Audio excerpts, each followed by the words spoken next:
Alléluia.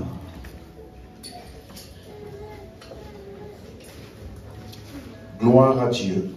Amen. Nous allons donc rentrer dans l'enseignement. Nous sommes en train d'enseigner sur la prière. Jacques chapitre 1 verset 5. Si quelqu'un d'entre vous manque de sagesse, qu'il la demande à Dieu qui donne à tous, simplement et sans reproche, et elle lui sera donnée. Jacques chapitre 1 verset 5. Amen. Donc il dit, lorsque vous demandez, cela sera donné. Il n'a pas dit lorsque vous demandez, cela vous sera reçu. Il a dit donné. Parce que dans ce texte, on a expliqué en détail le fait que Jacques est d'abord premièrement en train d'établir le caractère de Dieu. Il veut nous faire voir Dieu comme étant le Dieu donateur. Ça veut dire que c'est sa nature de donner. Et surtout, il ne trouve pas de faute. Il ne fait pas de reproche. Ça veut dire qu'il est libéral à l'égard du fait de donner. Ça, c'est la nature du Père de notre Seigneur Jésus-Christ. Amen. Hein? Et donc, ça, c'est la première chose à voir. Parce que j'ai pris le temps de vous dire que c'est important que tu aies une idée claire de celui à qui tu t'adresses.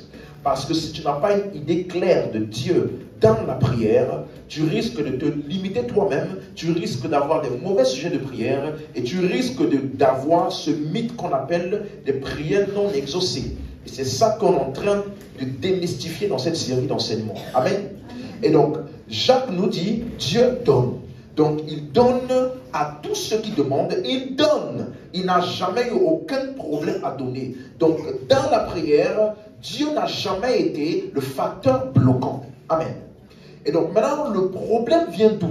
Ça vient du verset 6. Là où il dit maintenant, mais qu'il demande avec foi, sans douter, car celui qui doute est semblable au flot de la mer, agité par le vent et poussé de côté et d'autre.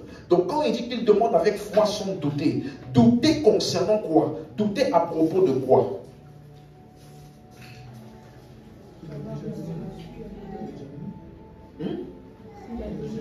Qu'est-ce que Jacques a pris le temps d'exposer? Verset 5. Donc, il faut que la personne qui demande n'ait aucun doute à propos de qui? Quelqu'un a compris ça? Parce que c'est le manque de compréhension de Dieu qui amène le doute. Lorsque tu n'es pas sûr qu'il t'a donné ou qu'il peut te donner, ou est-ce qu'il va accepter cette demande, tout ça, c'est de toutes ces choses-là que vient le doute. Vous comprenez? Et donc, il dit qu'il demande avec foi, sans douter. Ça veut dire que rien en lui ne doit vaciller concernant Dieu. Et il dit, verset 7, parce que s'il doute, il dit, verset 7, qu'un tel homme ne s'imagine pas qu'il recevra quelque chose du Seigneur. Quelqu'un a compris? Il n'a pas dit qu'un tel homme ne s'imagine pas que Dieu lui donnera. Parce que du côté de Dieu, que tu doutes ou pas, Dieu. Par contre, c'est à toi de recevoir. Donc, la demande avec foi, c'est pour recevoir. Et regardez maintenant une partie très très pertinente. Verset 8. C'est un homme irrésolu, inconstant dans toutes ses voies. Si quelqu'un a la version Martin de ça, version Martin, du verset 8 de Jacques 1, verset 8. Jacques 1, verset 8, version Martin. L'homme doute de cœur est inconstant en toutes ses voies. Donc quand il dit irrésolu, dans la version Martin, il a traduit ça par quoi? Double de cœur. Tu comprends ce que ça veut dire? Quelqu'un comprend? Tu as deux idées ou pensées ou croyances partagées dans ton cœur. À un moment, tu crois que Dieu peut donner. À un autre moment, tu crois qu'il peut refuser. À un moment, tu crois que Dieu t'a béni. À un moment, tu crois que Dieu t'a maudit. Donc, tu as un cœur double. Tu es double de cœur. Et ce genre d'attitude de cœur ne permet pas à l'homme de recevoir ce que Dieu a donné. Donc, le doute, c'est lorsqu'il y a deux pensées contraires qui font cohabitation en toi. Quelqu'un suit? Donc, quand il dit de demander sans douter, est-ce que quand il dit l'homme, cet homme-là est irrésolu et inconstant, est-ce qu'il parle de sa conduite ou il parle de son système de croyance? Voilà pourquoi il appelait ça quoi? Double de. Donc l'inconstance est où? Dans le cœur. Quelqu'un avec moi jusqu'ici? Mais est-ce que ce système de croyance éventuellement affectera sa conduite? Oui. C'est ça? Donc, mais il s'agit avant tout du système de croyance. Donc un tel homme ne peut pas recevoir parce qu'il n'a pas demandé avec foi. Amen. Donc demander avec foi, maintenant note ceci, c'est le point sur lequel je vais vite faire m'attarder. Demander avec foi, ce n'est pas donc seulement le fait de demander, c'est aussi le fait de recevoir. Donc dans la prière, je demande et je reçois. Écoute très bien ce que je t'explique. Donc la prière, il ne s'agit pas seulement d'exposer ton problème ou bien de parler à Dieu. Non, recevoir, c'est le mot grec lambano. Et c'est utilisé par exemple dans Marc 11, verset 24. On avait vu ça lorsque Jésus avait parlé au figuier. Lorsqu'il a dit, si quelqu'un dit à cette montagne, ôte-toi de là, jette-toi dans la mer, et qu'il croit que ce qu'il dit arrive sans douter, il le verra s'accomplir. Ça c'est Marc 11, 23. Et maintenant, Marc 11, 24, il dit, c'est pourquoi je vous dis, tout ce que vous demanderez en priant, croyez que vous l'avez reçu et vous le verrez. Tout ce que vous demanderez en priant. Donc, quand tu demandes en priant, tu dois faire quoi? Croyez que vous avez. Donc, si tu as simplement demandé, et puis tu attends que ça vienne du ciel quelque part, c'est inachevé. Quelqu'un comprend ce que je dis? Donc, toute demande, et quand je dis demander là, ce n'est pas forcément le fait de dire Seigneur, je veux ceci. Je dis que le mot demander, ça parle de demander que quelque chose soit fait, d'exiger quelque chose. Vous comprenez? De donner une commande. Quelqu'un comprend? Donc, tout ce que tu vas demander, exiger, réclamer en priant, ne t'arrête pas à ça. Sinon, tu ne le verras pas. Aïe, quelqu'un comprend ce que j'explique là? Parce que, avant même d'aller au niveau de recevoir, pourquoi dit-il tout ce que vous demanderez en priant? Pourquoi ne dit-il pas quand vous priez simplement? Est-ce qu'il est possible de prier sans demander? Hein? Bien sûr. Bien sûr. Vous savez, nous, quand on était petits là, mais des fois, nos parents, tu vois, il y a des enfants, dès qu'ils veulent un truc, quelque chose, ils pleurent seulement. Et nous, ma mère nous disait toujours, si tu pleures, tu n'auras rien. Tu vois, non? Tu dois dire exactement ce que tu veux. Et quand tu dis ça à l'enfant, qu'est-ce qu'il y a? Il y a ça. Voici ce qui se passe. Je veux aller jouer avec les copains. Tu vois, non? Donc, et maintenant, en tant que parent, soit tu dis oui, soit tu dis non. Donc, c'est la même chose avec Dieu. Tu vois, tu dois savoir et dire exactement ce que tu veux. Est-ce que tu sais que si tu as grandi avec une attitude de tout le temps râler, murmurer, te plaindre, ça va aussi se voir dans ta relation avec Dieu. Oui.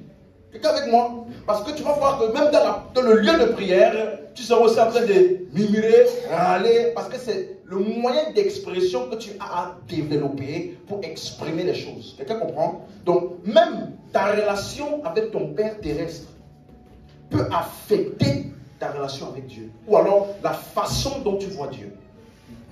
Vous savez ça? Est-ce que vous comprenez? Donc, pourquoi je dis ça? Parce que souvent pour certaines personnes, c'est plus logique. Elles sont plus logiques quand elles doivent parler peut-être avec le pasteur, quand elles veulent que le pasteur prie pour elles là. Elle va bien formuler. Mais quand elle-même est prise, elle ne formule pas. Quelqu'un avec moi? C'est pour ça que je me rappelle, j'écoutais une femme, un pasteur pendant qu'il racontait une femme elle avait son père occultiste, qui faisait des trucs, des sciences occultes et autres là. Et puis elle est venue voir le pasteur pour qu'il prie avec elle. Donc, je dis, il faut que tu saches, que tu te demandes, quand tu veux prier là, pourquoi est-ce que ça doit être clair. Et ensuite, elle a dit au pasteur, prions. Quand elle commence à prier, Seigneur, je te rends grâce. Je te rends grâce pour la vie de mon père. Merci, parce que son cœur est pour l'évangile. Et puis elle dit Amen. Quand elle a dit Amen, le pasteur a dit, on peut maintenant prier. Pourquoi? Parce qu'elle n'a rien demandé. Donc, tu vois, souvent, il y a beaucoup de personnes comme ça. Parce qu'ils n'ont pas compris, déjà, quand tu pries pour quelqu'un, il y a ce qu'on appelle les prières de supplication. Ce n'est pas la même chose que pour les choses. Déjà, vous voyez un peu? Parce que il faut que tu comprennes que dans ce genre de prière-là, tu dois être comme dans un tribunal. Ça veut dire que tu donnes clairement ta demande et pourquoi toutes les lois, les choses qui montrent que ça doit arriver. Quelqu'un comprend ça? Ça veut dire que ce que tu fais là, tu sais pourquoi ça doit arriver parce que c'est ça qui doit arriver. Par exemple, si tu veux prier pour quelqu'un et il n'est pas sauvé, ta prière ne peut pas l'amener au salut. Donc, Seigneur, sauve-le. C'est une vaine répétition. Hello. Seigneur, sauve-le, sauve-le. Comme si Dieu, il ne voulait pas le sauver. Genre, c'est ta prière qui va faire que Dieu décide de le sauver. Tu vois? Parce que, quelqu'un comprend maintenant? Seigneur, sauve-le, sauve-le. Seigneur, tu vois comment il va aller en enfer? Oh Seigneur, sauve-le. Ces genres de prières ne sont pas des prières scripturairement correctes. Parce que le moyen par lequel les hommes sont sauvés, je n'ai point honte de l'évangile, c'est la puissance de Dieu pour le salut de quiconque croit. Donc pour qu'un homme soit sauvé, il faut qu'il puisse entendre l'évangile et qu'il croit. Donc ta prière ne peut pas sauver quelqu'un, mais ta prière peut emmener quelqu'un au point où il puisse être sauvé. Comment? En affectant les circonstances, en envoyant les prédicateurs vers lui, en préservant les prédicateurs pour qu'ils arrivent jusqu'à lui. La moisson est, mais il y a peu. Qu'est-ce qu'on fait? Prier pour la moisson. On prie pour qui? Pour que Dieu envoie qui? Donc la moisson n'a pas besoin de prière. La moisson a besoin d'ouvriers. Mais les ouvriers ont besoin de prière. Oh, quelqu'un a compris ce qu'il vient de dire ici? Donc en réalité, tu dois donc comprendre le mécanisme de ce que tu pries, pourquoi tu pries et ce qui doit faire arriver, ce qui doit faire arriver. Ce n'est pas au hasard. On ne lance pas des paroles dans l'air.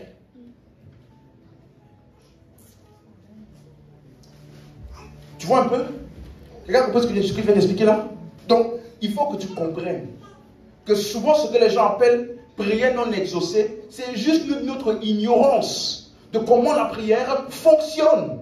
Tu peux prier longtemps, mais tu n'as rien fait.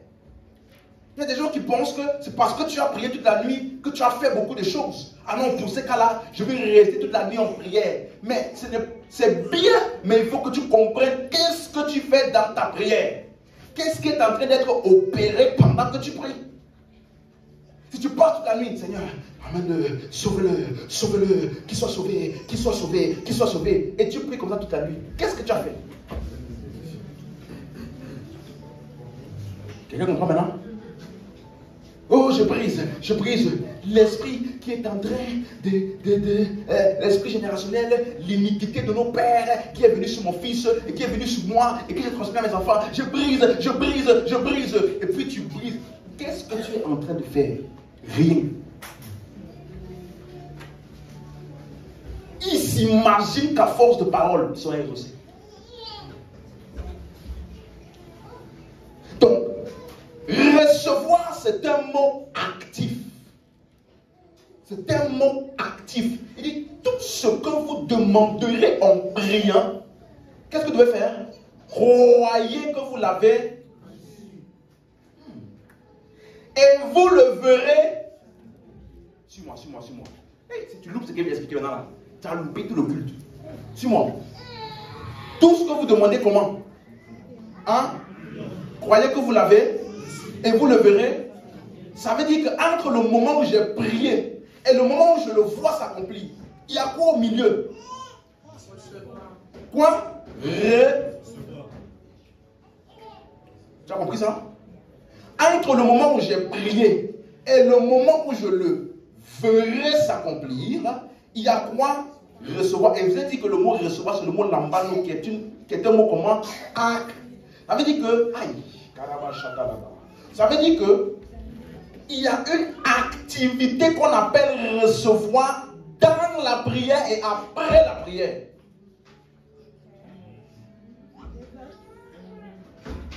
Tu as compris ça? Il y a une activité qu'on appelle recevoir. Dans la prière, en fait, vous voyez quand la Bible dit, en elle était la vie, en parlant au commencement était la parole, n'est-ce pas? La parole était avec Dieu, la parole était Dieu. Dans Jean 1. Et maintenant, au verset 12, il dit, à tous ceux qui l'ont reçu, elle leur a donné le pouvoir de devenir. Donc, tu vois que pour devenir enfant de Dieu, tu n'es pas resté comme ça. Tu as reçu. N'est-ce pas? On dit dans Romains 5, 17, tous ceux qui reçoivent l'abondance de la grâce, qui est le don de la justice, régneront dans cette vie. Donc quand tu vois quelqu'un qui règne dans cette vie-là, c'est parce qu'il opère dans l'activité qu'on appelle recevoir le don de la justice et l'abondance de la grâce. C'est un terme comment? Actif. Voilà pourquoi Jacques t'a dit ce qu'il demande avec foi. Parce que sinon, ne t'imagine pas que tu recevras. Donc j'ai une question. Si recevoir se fait par la foi, n'est-ce pas? Où est-ce que la foi fonctionne?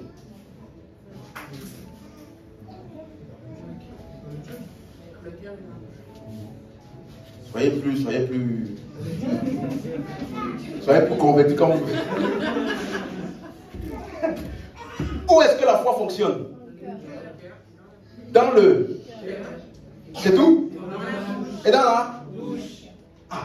Donc si recevoir se fait par la foi, ça veut dire que pendant ma réception, qu'est-ce qui est actif?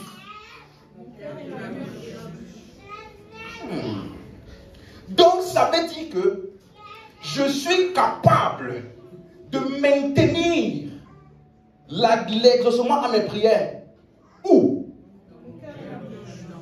Jusqu'à ce que je le... Donc, ce n'est pas une question de est-ce que Dieu m'exauce ou pas. Ce n'est plus au niveau de Dieu. Quelqu'un comprend ce que j'explique? Ou je dois réexpliquer? C'est clair? Donc, je te donne un exemple. Ça va être plus clair pour quelqu'un. Imagine-toi, tu pries pour le travail. Le travail, c'est une chose. Donc, tu peux prier. Ok? Tu dis merci, Père. Je crois que j'ai reçu mon travail avec tel salaire. Parce que tu dois être spécifique. N'oublie pas. Spécifique. Je crois que j'ai reçu le travail avec tel salaire. Comme ça, comme ça. Amen. Parce que tout ce que vous demanderez en priant, faites quoi? Croyez que vous avez. Donc j'applique cette parole. N'est-ce pas? J'ai fini. Et maintenant je sors. Ton ami qui sait que tu cherches du travail. Alors, ça en est où pour le travail? J'ai reçu. Ça en est où pour le travail? Tu vois, si tu n'as pas compris ce que je t'explique là, tu vas penser que ta prière pour le travail est finie quand tu as fini de prier. Alors que quand tu parles avec la personne, qu'est-ce qui est actif? Donc, si tu réponds, tu connais la galère de ce pays, ça va nous tuer. On en a marre. Tu connais la galère de ce pays. On fait avec. J'ai déjà déposé mes CV partout, ils me prennent pas. Tu vois, ce pays-là vraiment, il est contre les Noirs. Il est contre les Noirs. Et puis tu parles comme ça. Après tu dis, mais là, Seigneur, d'après ta parole, et voilà que quand tu réponds comme ça là, tu es double de cœur. Pendant la prière, tu as une croyance. Quand tu sors de la prière, tu as une autre croyance. Qu'un tel homme ne s'imagine pas. Donc, si vraiment tu dois parler à cette personne, dis-lui, je crois que j'ai reçu mon travail. Je ne dis pas ça pour qu'il aille vérifier chaque matin si je veux au travail ou pas. J'ai dit ça parce que mon cœur et ma bouche doivent garder ma réponse et mon exaucement en cours. Donc, si tu te demandes, c'est où? C'est où? Je crois que j'ai reçu mon travail. C'est tout ce que je sais. Parce que tu vois, mon autorité ne s'arrête pas de fonctionner parce que j'ai quitté le lieu de prière.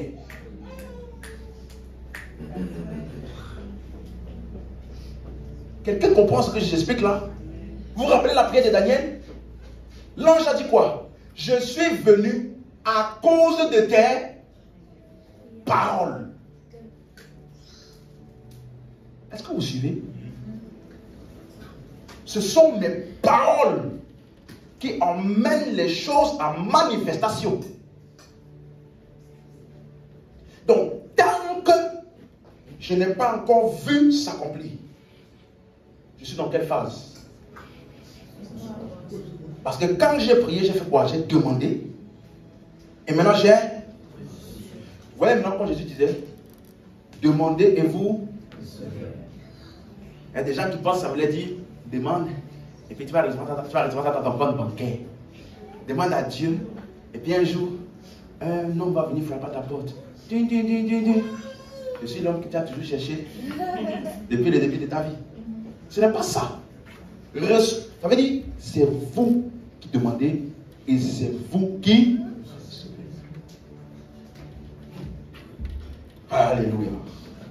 Donc, je dois garder mes réponses devant moi.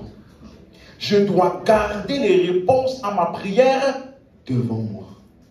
Comment? En maintenant actif quoi? Mon cœur et ma bouche vis-à-vis de ce que je crois avoir reçu. Dis amen, tu as compris. Tu me suis? Donc, tu as la capacité de déterminer si tu es exaucé ou pas. Non, si ton exaucement arrive ou pas. Je le verrai s'accomplir. Si, quand j'ai demandé, j'ai cru que j'ai...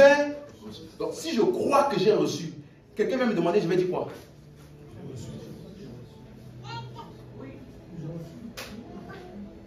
Amen, quelqu'un? Comment va ta santé? Je crois que j'ai reçu ma guérison. Et que la puissance de Dieu est à l'œuvre dans mon corps pour l'amener en manifestation.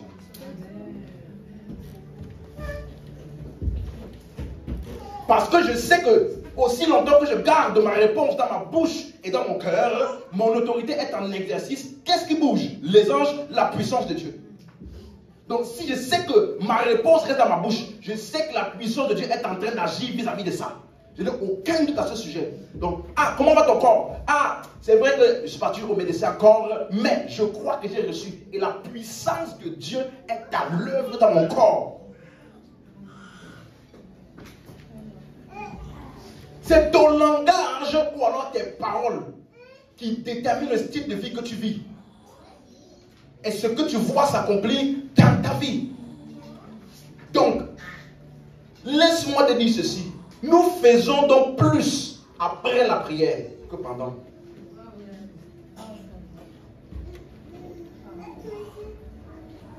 Nous faisons beaucoup plus après que pendant. Parce que pendant, tu es seul. Tu dis la chose et puis c'est là, c'est toi, et c'est tout. Maintenant, quand tu vas sortir, tu risques de voir des choses contraires. Voilà pourquoi il te dit, ne doute pas, ne sois pas double de cœur. Garde ta réponse dans ton cœur et ta bouche. Parce que c'est ça qui amène ça à manifestation. Dès que tu deviens double de cœur, tu arrêtes le flot de la puissance de Dieu vis-à-vis de ta manifestation. Et puis tu vas dire, j'avais déclaré ce jour-là, mais je n'avais rien vu. Je ne comprends pas. On a déclaré la parole. Le pasteur avait prié pour moi, il avait dit qu'il voyait dans l'esprit ça pour moi. Ok. Tu as fait quoi avec? Tu vois, il n'y a aucune personne mieux habilitée que toi pour recevoir pour toi.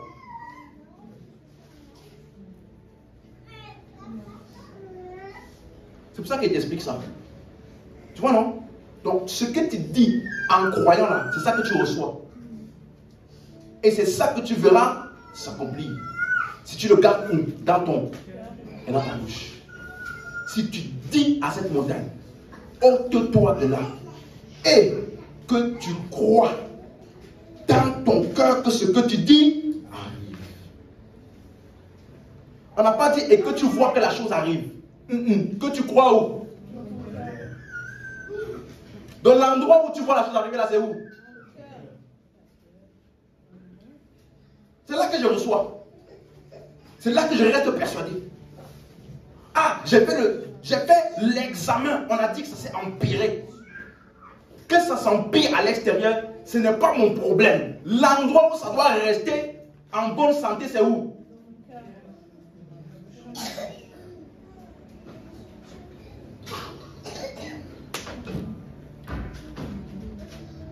Alléluia. Est-ce que c'est clair pour quelqu'un? Avançons maintenant. Nous avons parlé vendredi. C'est clair pour cette partie? Très clair? Donc, dans la prière, nous demandons et nous, jusqu'à ce que nous le voyons. Alléluia. Amen. Nous allons ensuite commencer à parler aussi de quelle est la place de la volonté de Dieu dans la prière. Parce que tu sais, tu peux croire quelque chose très fortement dans ton cœur et le dire, n'est-ce pas? Mais ce n'est pas la puissance de Dieu qui agit. Quelqu'un se rappelle? Parce que mon autorité, oui, permet aux esprits d'agir. Mais le contenu de ce que je dis déterminera le type d'esprit qui agira. Voilà pourquoi on a vu ensemble dans Matthieu 5, on se rappelle, Jésus a dit, aimez vos ennemis. Et je vous ai expliqué que le verset qui est juste après, c'est quel verset? Ça veut dire, c'est quel verbe? Prier. Donc, en d'autres termes, si j'aime quelqu'un, je prierai pour lui. Or, dans la prière, qu'est-ce que j'exerce? L'autorité. Note dans ceci. Est-ce que quelqu'un, si ça ne vous dérange pas, peut débrancher le chauffage de derrière là? S'il vous plaît. Suis-moi. Ça veut dire que s'il y a bien un endroit où vous exercerez votre domination ou votre autorité sur la haine, votre domination sur les œuvres de la chair, votre domination sur l'amertume, votre domination, c'est où? Dans la prière. Quelqu'un avec moi?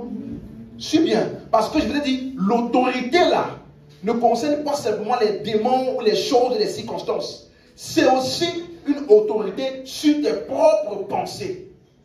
Je vous avais expliqué la tentation de Jésus. Comment Jésus a traité ou arrêté le flot de pensées qui venait vers lui. Il a parlé, il est écrit. Donc, tu peux exercer la domination et l'autorité sur tes propres émotions. Tu n'es pas obligé de rester amer. Tu n'es pas obligé de rester haineux. Tu n'es pas obligé de rester avec un ressentiment contre des personnes comme si c'était une fatalité. Non, tu as la capacité et l'autorité aussi d'exercer cette autorité sur tes propres émotions. J'ai envie de dire une chose. Tu n'es pas obligé de rester émotionnellement dépendant de cette relation-là. Oh, il m'a quitté. Depuis, je n'arrive plus à voir la vie d'une autre manière. C'est comme si c'est parce que tu te laisses submerger par tes émotions. Alors que ta bouche est ce qui a l'autorité pour dominer cette émotion-là.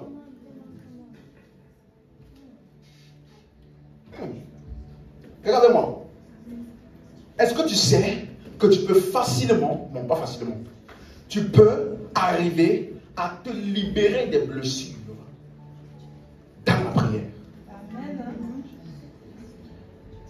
si cette personne-là, pour laquelle tu as du mal pour elle, si tu apprends à prier comme Jésus a dit. Ça veut dire, c'est une personne qui me veut du mal ou qui est un ennemi. Tu me suis? Et quand tu as ce genre de sentiment-là, écoute bien ce que je t'explique là. Quand tu as ce genre de sentiment-là, ne prie pas, Seigneur, comme on a dit qu'on doit bénir, perfectionne sa vie, perfectionne tout ce qu'il y a. Non, si tu sais qu'il est malade, tu fais quoi? Je prie pour sa spécifique. Donc, si je dois prier pour un ennemi, je ne prie pas en langue.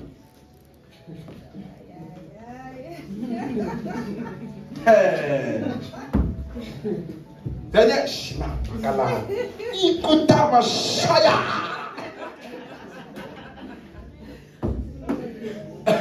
comment vas-tu dominer cette émotion si tu pries comme ça? Tu comprends maintenant? Tu peux changer tes mots. C'est déjà une amélioration de ne pas dire qui tombe des mains. Mais,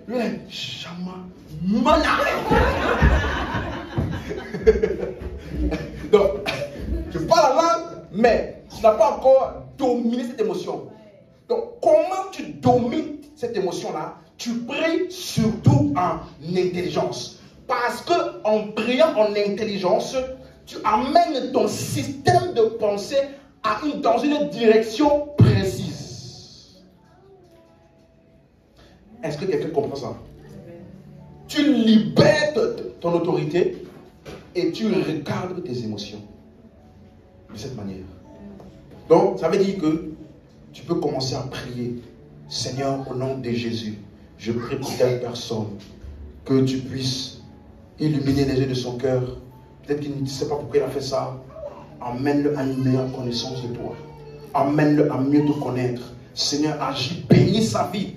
Que tout ce qu'il entreprenne réussisse. Quand tu dis ça, tu es en train d'amener ton système intérieur à s'aligner dans cette direction-là. Jusqu'à ce que toi, maintenant, ton système tout entier s'est aligné dans cette direction.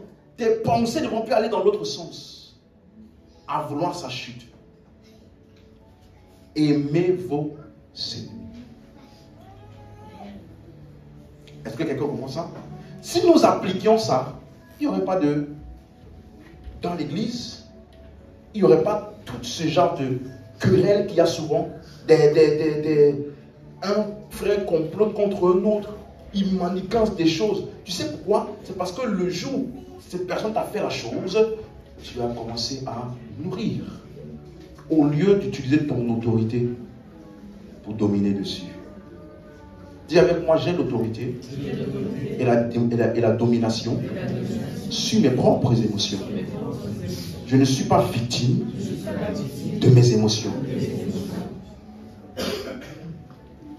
Alléluia. Donc Jésus, quand il parlait comme ça, il parlait de la marche dans l'amour. Il dit, quand je prie, en priant ici, je fais le bien. Je bénis et je ne maudis pas. Parce que quand j'aime, je veux que des bonnes choses arrivent à cette personne-là. Et donc j'exprime cela dans la prière. Donc un des endroits où je marche dans l'amour aussi, c'est où? Dans la prière. Amen.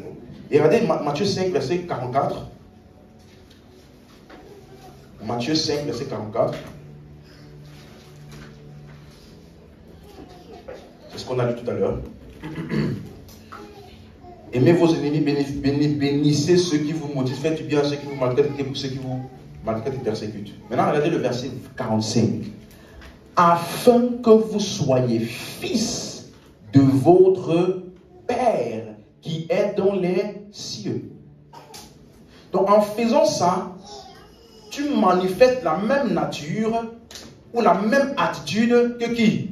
Le Père. Quelle est la nature du Père?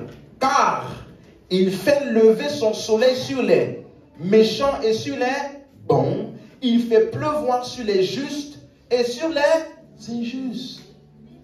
Le mot faire là, c'est un mot grec. Anatelo. Anatelo. Télo, c'est avec deux L-O. Anatelo. ce mot-là, ça m'a plu. Parce que la racine de ce mot, c'est le mot élo, qui veut dire fixer un objectif, établir quelque chose. Tu es avec moi? Donc, quand il dit, il fait lever son soleil sur les bons et les méchants, en fait, ça veut dire que Dieu a fixé les choses. Il a établi les choses de telle sorte que tu fasses le bien, que tu fasses le mal, que tu sois une bonne personne, une mauvaise personne, Dieu a fixé, établi les choses de sorte que ça bénira tous les hommes, quel que soit le type d'homme qu'il soit. Vous vous souvenez? Dieu a établi les choses, le système, parce que est-ce que c'est Dieu qui quitte, je ne sais pas d'où il est, tous les matins pour venir soulever le ciel, le soleil? Non. Il a établi les choses de telle sorte que ces choses-là ne regardent pas à qui tu es pour te bénir. Tu suis? Tu suis? Ça veut dire qu'il peut avoir un endroit où ils tous rejettent Dieu. Ça n'empêche pas qu'ils aient des saisons pluvieuses et de soleil chaque jour. Quelqu'un avec moi? Donc, voici comment Dieu a établi ou fixé les choses. Donc ça là déjà, ça défait déjà complètement la théologie selon laquelle Dieu répond et que c'est seulement les croyants qui peuvent être bénis matériellement. Ça là, ça n'a aucun sens. Et même dans la pratique, ce n'est pas ce qui se passe. N'est-ce pas? D'accord? Donc ce verset nous dit que Dieu a établi le soleil de sorte qu'il puisse bénir inconditionnellement tous les hommes, bons et méchants. Même chose, il fait pleuvoir, c'est le mot bréchot. Ça veut aussi dire fixer quelque chose de manière permanente. Bréchot, B-R-E-C-H-O, bréchot, fixé de manière permanente. Donc Dieu a fixé ses bénédictions de manière permanente sur la terre pour qu'elles bénissent chaque homme, quel qu'il soit. Ce n'est pas quelque chose de temporaire. Ça veut dire que n'importe quel type d'homme peut être béni matériellement. Donc, comment ça se passe donc maintenant sur la terre? Comment ça se fait qu'il y a ceux qui sont pauvres, d'autres qui sont riches? C'est maintenant comment est-ce que les hommes entre eux gèrent et managent ces bénédictions que Dieu a déjà rendues disponibles. Il y a des endroits où ils en ont beaucoup plus et ne donnent pas aux autres. Ou alors il y en a des endroits qui surexploitent d'autres endroits. Vous comprenez? Mais les bénédictions sont disponibles. Quelqu'un a compris ça? Donc, Dieu a béni l'homme, il a béni la terre, pardon. Et donc, il a établi les choses pour que la terre puisse donner de ses bénédictions à tous les hommes. Vous suivez? Maintenant, aujourd'hui, il y a ce qu'on appelle le commerce, hein? L'industrie, c'est ça? Toutes ces choses-là, c'est quoi? C'est la manière dont les hommes ont maintenant établi pour manager les ressources qui sont disponibles sur la terre. Vous comprenez? Amen. Donc, quand il disait aimez vos ennemis, pourquoi dit-il ça? Pour que tu puisses prendre ton attitude du Père et le faire comme lui. Tu vois, laisse-moi te dire une chose. Plus tu connais le caractère du Père comme ça, ça affecte totalement la manière dont tu vois aussi les autres. Tu sais que, si tu sais que Dieu ne peut pas le maudire, tu ne le maudiras pas. Puisque tu sais que dans tous les cas, ça ne va rien changer. Si tu dis qu'en tout cas tu es serviteur de Dieu et que tu ne veux pas coopérer avec le diable, donc ça veut dire que peu importe ce qu'ils vont te faire, tu sais que de Dieu là, que tu sais là, ne peut pas sortir le mal pour eux. Donc ça ne sert à rien de garder la colère, la haine contre cette personne-là, puisque Dieu ne t'accompagnera pas dans cette action. Et donc c'est plus facile de laisser. Amen. Il y a des gens, ils maudissent des personnes parce que dans leur tête, Dieu aussi fait quoi? Il bénit et il maudit. Un jour, il peut être content quand tu sers bien Dieu, et le lendemain, il peut te frapper ou être en colère contre toi si tu ne sers pas comme il faut. C'est comme ça qu'ils pensent. Ils sont doubles de cœur. Amen. Lisons un autre texte. Luc 6, verset 35. Luc 6, 35. Luc chapitre 6, le verset 35.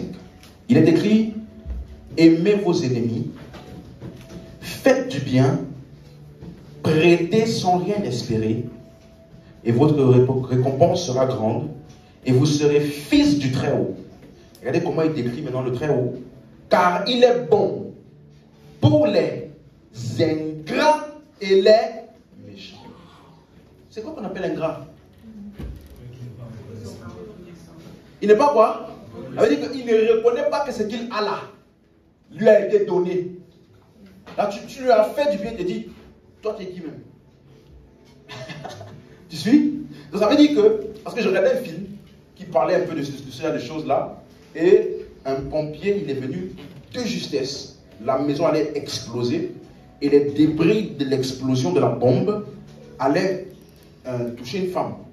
Donc, il est venu, comme il avait la combinaison, il l'a couverte. Et la femme chrétienne, elle a dit, oh, merci mon Dieu. Lui, étant athée, il remontait contre Dieu. Elle a dit, merci mon Dieu. Merci mon Dieu, non. Merci à moi, madame. Tu vois? Mais en fait, qu'il le reconnaisse ou pas, qu'est-ce qui a fait qu'il soit là à ce moment précis, là, au bon endroit, au bon moment pour cette personne-là? Hein? C'est Dieu. Amen. Pourquoi il ne s'est pas retrouvé dans une autre ville, à un autre endroit? Pourquoi il s'est retrouvé là, au bon moment, pour sauver cette femme? Pourquoi? Mais ça n'empêche en rien le fait que tout ce qu'il a, si ça marche, Dieu ne va rien enlever à ça. Qu'il soit reconnaissant ou pas, ça ne fait aucune différence. Donc, l'homme reçoit le soleil et la pluie et tous les bénéfices qu'ils emmènent, que l'homme soit bon ou méchant, qu'il soit reconnaissant ou qu'il soit ingrat. Tu vois, laissez-moi vous donner deux textes. Parce que quand tu lis 1 Corinthiens 10 et 1 Corinthiens 8, lorsque Paul parle de la conscience de certains en rapport avec la viande sacrifiée aux idoles, laissez-moi vous donner deux textes rapidement. 1 Corinthiens 8, verset 4. 1 Corinthiens 8, verset 4.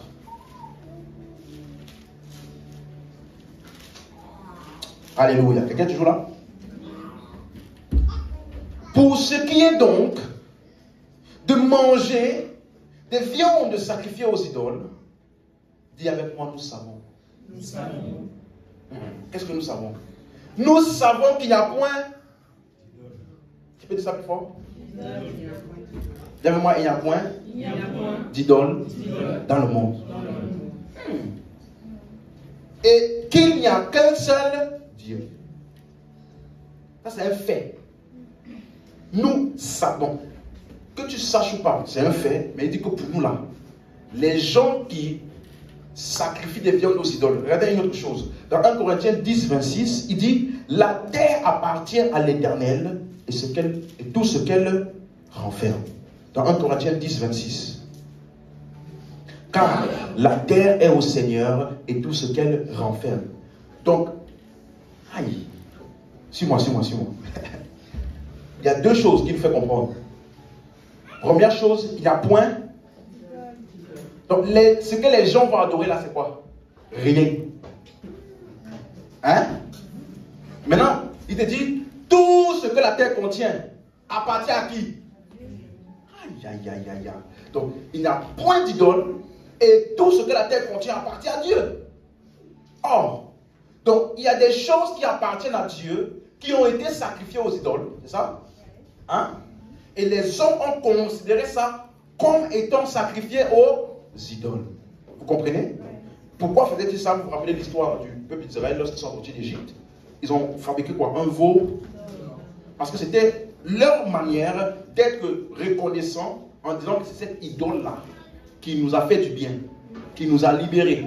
Donc, en faisant ces sacrifices-là, c'est une manière d'honorer l'idole pour le bien que nous pensons que cette idole nous a fait. Quelqu'un comprend? C'est comme ça que les hommes fonctionnaient. Mais Paul te dit, tout ce que la terre contient appartient à qui? À l'Éternel, c'est ça? Donc, l'or qui était utilisé pour le vol là, ça appartient à qui? Quelqu'un comprend? Pourquoi je t'explique ça? C'est déjà pour te montrer que, basé sur ça simplement, je peux t'enseigner donc la prospérité financière. Pour te dire qu'un musulman, un bouddhiste, ou je ne sais qui d'autre, peut avoir beaucoup de bénédictions matérielles. Et qu'il soit reconnaissant que ça vient de Dieu ou pas, ça appartient à qui? À Dieu. Quelqu'un comprend ça? Ça là, il faut que ça soit clair en toi. Ça veut dire que tout ce que là, ça appartient à Dieu. Amen. Et donc, voilà pourquoi, quelqu'un peut m'ouvrir rapidement, je n'ai pas le temps d'ouvrir ça. 1 Timothée 6, 17. 1 Timothée 6, 17. Mais les autres restaient sur 1 Corinthiens 10. Les autres restaient sur juste une personne. 1 Corinthiens 10 à partir du verset 25 là. On va relire ça tout à l'heure. Mais 1 Timothée 6, 17, c'est quelqu'un ouvert? On peut lire. Recommande aux riches du présent siècle. Recommande aux riches d'où? Présent siècle. Ça veut dire que dans la Bible, il y a deux types de riches. Vous suivez? Il y a les riches selon Dieu, qui n'a rien à voir avec les riches selon le siècle présent. Donc, comme Dieu t'appelle riche, ce n'est pas parce que tu as beaucoup d'argent. Non, non, non. On dit, nous qui étions morts par nos offenses et par nos péchés, mais Dieu, qui est riche en bonté et en miséricorde, à cause du grand amour dont il nous a aimés, il nous a donné à la vie avec Christ. Il nous a rendu à la vie avec Christ. C'est-à-dire, la richesse selon Dieu là, c'est ce qui sort de toi pour bénir les autres. La bonté, la miséricorde, la gloire. On dit selon ses richesses en gloire. Donc, ce que Dieu appelle richesse n'est pas ce que toi tu appelles richesse. Mais quand Paul veut maintenant parler de ça là, il te dit les riches de ce siècle. Pour que tu comprennes quel type de richesse il est en train de parler. C'est clair? Ok. Recommande aux riches du présent siècle. De ne pas être orgueilleux et de ne pas mettre leur espérance dans des richesses incertaines. De ne pas mettre leur espérance dans des richesses comment? Incertaines. Ok, la suite. Mais de la mettre en Dieu, qui nous donne avec abondance toutes choses pour que nous en jouissions. Vous avez compris? Dieu nous donne avec abondance toutes choses pour que nous... Donc, ça veut dire que tu sois musulman, que tu sois, Dieu a tout mis sur la terre. Il a déjà béni la terre pour que les hommes puissent en jouir. Donc, dis aux riches là, ne soyez pas orgueilleux. Quelqu'un a compris maintenant? Et donc, ça veut dire que Paul nous fait comprendre que tout ce que la terre contient appartient à qui? À l'Éternel. Je vais te donner un exemple. Ça veut dire que tu as déjà eu des amis musulmans. À la fin du ramadan, là, qu'est-ce qu'ils font? Ils prennent un mouton qu'ils vont sacrifier. C'est un rituel, c'est ça? On t'a déjà invité d'aller manger là-bas? Paul dit, laisse-moi te donner le verset. 1 Corinthiens 10, 25. Parce qu'il y a des chrétiens, comme ils n'ont pas la connaissance, ils sont dérangés dans certaines situations. Tout ce qui est sur la terre appartient à qui? À Dieu. Ok, regardez ce qu'il dit. 1 Corinthiens 10, 25. Quelqu'un peut lire? Mangez de tout ce qui se vend au marché. Amen. Là, c'était quoi? Sans vous enquérir de rien par motif de conscience. Aïe! Ça, c'est biblique. Ça veut dire que dès que tu vois quelque chose, tu manges. Et puis, tu n'as aucune hygiène dans la conscience. C'est biblique. Parce que c'est la bénédiction de l'Éternel pour l'homme. Amen, hein? Amen. Maintenant, regarde. Regarde ce qu'il dit maintenant au verset 26. Pourquoi? Car la terre est au Seigneur et tout ce qu'elle renferme. C'est clair? Donc, s'il y a quelque chose qui existe sur cette terre-là, ça vient de qui? Donc, si tu peux profiter, qu'est-ce que tu fais? Ah, donne-moi la main comme il faut. Maintenant, regardez le verset 27. Verset 27. Si un non-croyant vous invite et que vous vouliez y aller... Attends! Non-croyant là, est-ce que c'est tout type de personne? Non-croyant, c'est toute personne qui ne croit pas en Jésus-Christ comme nous. Donc, il peut croire à un autre Dieu, il peut croire en tout ce qu'il veut là. Hein? Il peux même croire au fétiche. Si c'est un non-croyant qui t'invite et que quoi? Et que vous vouliez y aller. Donc, ça veut dire que c'est toi qui décides. Ce n'est pas, faut pas dire Dieu m'a convaincu de parler. Laisse Dieu dans ça. Et que vous, ça veut dire, tu peux décider, il m'a invité, mais je n'y vais pas. C'est pas grave, c'est toi qui as décidé. Hein? Mais nous, si tu nous vois aller là, il ne faut pas rester. Donc, si un non-croyant vous invite et que vous vouliez y aller, qu'est-ce qui se passe? Mangez de tout ce qu'on vous présentera. Ça veut dire, mangez de tout ce qu'on vous présentera. On n'a pas dit si tu viens à l'église qu'on fasse agapé. Non. Non-croyant. Ça veut dire que si tu vas voir un non-croyant, il est en train de faire bougie. Ok. Frère, tu veux manger? Ah, avec plaisir. Merci beaucoup. On va pas demander des fois. Ah oui. Maintenant, regarde. C'est le verset d'après. Sans vous enquérir de rien par motif de conscience. Oui, non? Donc, tu ne dois avoir, même pas que dans ta conscience, il y a une pensée. Et si. Il faut laisser tout ça là. Ça là, c'est pour les gens qui n'ont pas la conscience qu'il n'y a point d'idole. Et que tout ce qui est sur la terre là, ce qu'il a utilisé pour faire son rituel là, ça vient d'où? De la terre. Ce qu'il me propose à manger là, ça vient d'où? De la terre. Donc ça appartient à qui? À l'Éternel. Donc, je vais manger. Maintenant, regarde la suite. Tous des gens comme ça, la suite. Mais si quelqu'un vous dit. La suite. Ceci a été offert en sacrifice. Ceci a été offert en sacrifice. Qu'est-ce qu'il faut faire?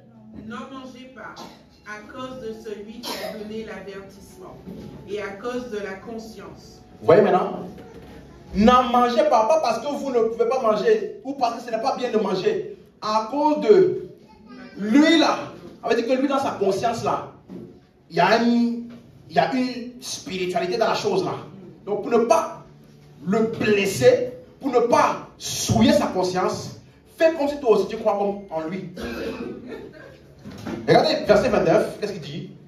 Je parle ici, non de votre conscience. Non de votre, ça veut dire qu'en moi là, je sais qu'il n'y a rien. Mais, la suite? De celle de l'autre. Pourquoi en effet ma liberté serait-elle jugée par une conscience étrangère?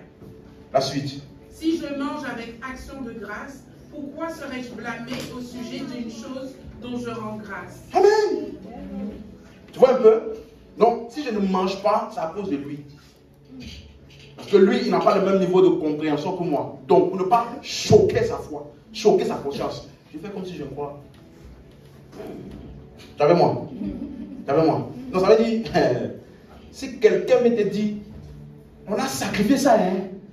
Je dis, ok, je ne savais pas, ok. D'accord, merci de m'avoir tenu au courant.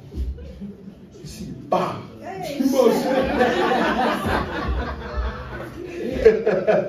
Tu vois, donc, Paul dit ne mange pas. Pas à cause de toi, à cause de lui, sa conscience. Mais moi, je rends grâce à Dieu que je n'ai jamais encore rencontré ce genre de personnes. Et je prie que je ne rencontrerai jamais ce genre de personnes. Non, c'est pour ça qu'il t'enseigne ça. Que tu ne sois pas ce genre de personnes là. Donc, si on va quelque part là, pour pas.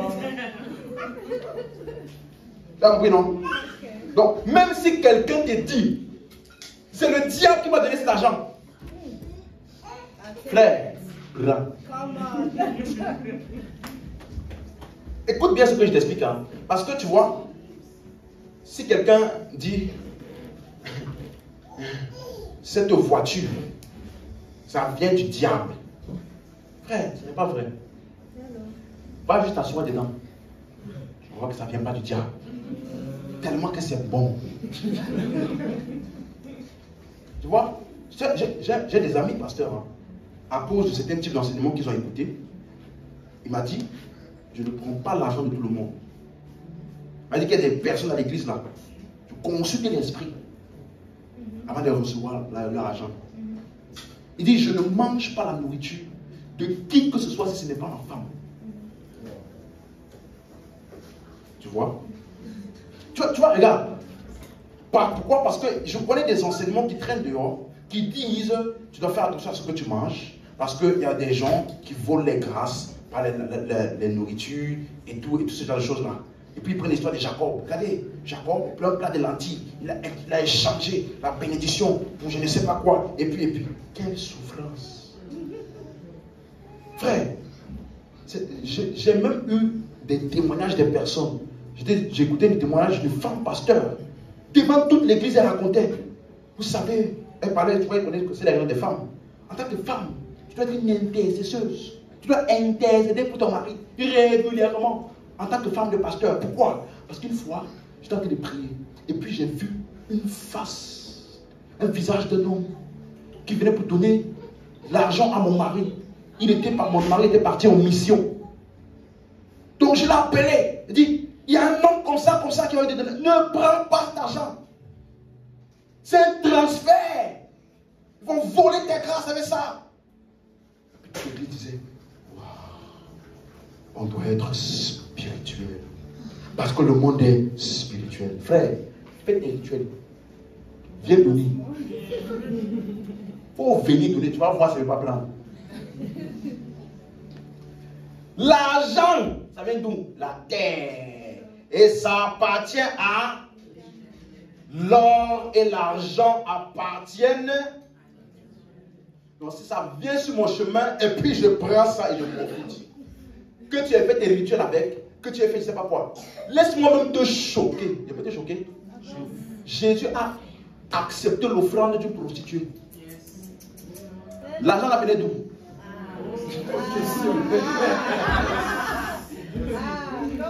Et quand les disciples voulaient s'offusquer, Seigneur, dis mon frère, pourquoi tu parles?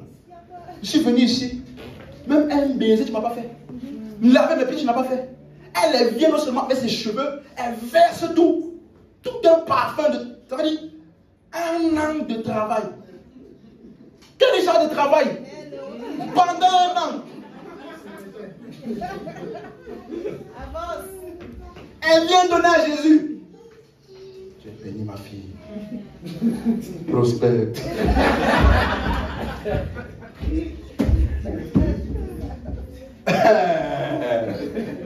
Et t'as peur. T'as peur. Oh, ça me donne l'argent. C'est l'argent sale. Il n'y a pas d'argent sale, frère. Ok, il ne faut pas que je dise ça. Il faut couper. Est-ce que tu me suis? Ça appartient à Dieu. Ça vient d'où? De là. Amen. Je n'ai pas dit que tu vas aller voler dans l'église. Ce n'est pas ce que j'ai dit. Non. Amen. Mais il ne faut pas dire l'argent. Tu vois, certaines personnes, suis-moi, certaines personnes d'entre vous, quand je raconte ça en rigolant, vous ne vous rendez pas compte de la préciosité de ce que vous entendez là. Beaucoup, vous ne vous rendez pas compte. Si tu sais le nombre de personnes qui ont été mis dans des rituels, dans des restrictions bizarres. Tu achètes ta voiture, tu ne peux pas conduire.